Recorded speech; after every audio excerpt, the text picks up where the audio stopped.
Good day everyone. This project that I'll be sharing today tries to improve upon current solutions in the market for asset tracking. The focus of this final year project is to design a Bluetooth Low Energy based indoor tracking system that can deliver meaningful indoor localization performance at a low cost. The first question in mind is, why use a Bluetooth Low Energy setup or BLE based setup for short? There are two main alternatives on the market currently, GPS versus Wi-Fi based localization. A GPS-based system is readily available, meaning it is cheap and accessible from many parts of the world. However, it is known to yield low performance indoors. A Wi-Fi-based system provides high indoor accuracy, but this accuracy is limited by the availability of access points within an area. Setting up of these access points can be costly and also infeasible for long-term use due to its high energy consumption. A BLE-based indoor setup proves to be the more feasible middle ground. It has good indoor localization performance while also cheap to deploy and maintain in the long run. This project aims to use artificial neural networks to convert received signal strength indicators into the relative position of an asset within an arena. The rationale behind the need for machine learning models is because RSSI values fluctuate frequently even under the same environment. These fluctuations can be seen from the Violin plot here for 4 different asset tags. As an added measure against random fluctuations in RSSI values, both a set of moving average and original RSSI values will be passed to the ANN models. So, an ANN model was created to tackle this issue. This ensemble is a soft voting ensemble which takes in a list of prediction probabilities from each of its constituent ANN models. Then it sums up the list of probabilities from each ANN model and returns a list with the average value. Last but not least, it returns the prediction with the highest probability. This prediction is the expected location of the asset. Now, let's zoom in onto one of these ANN models.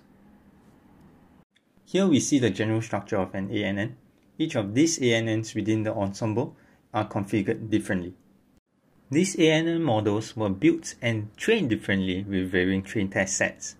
They also have different number of nodes within their hidden layers, different activation functions, and different dropout frequency between hidden layers.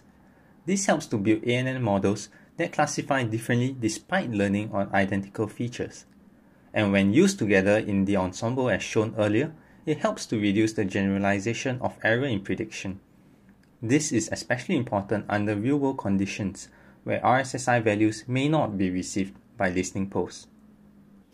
To demonstrate the effectiveness of the created model, an application was designed for its deployment.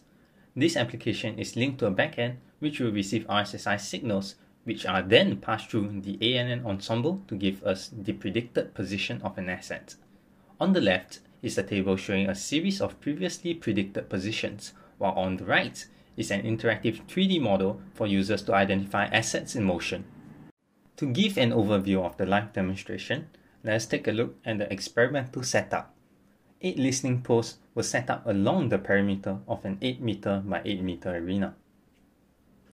The actor will move along the path as shown, with an asset tag in hand. Without further ado, let's take a look at the live demonstration. As we watch the user move about the arena, it should be noted that the arena size is a lot larger than a regular 20 feet shipping container.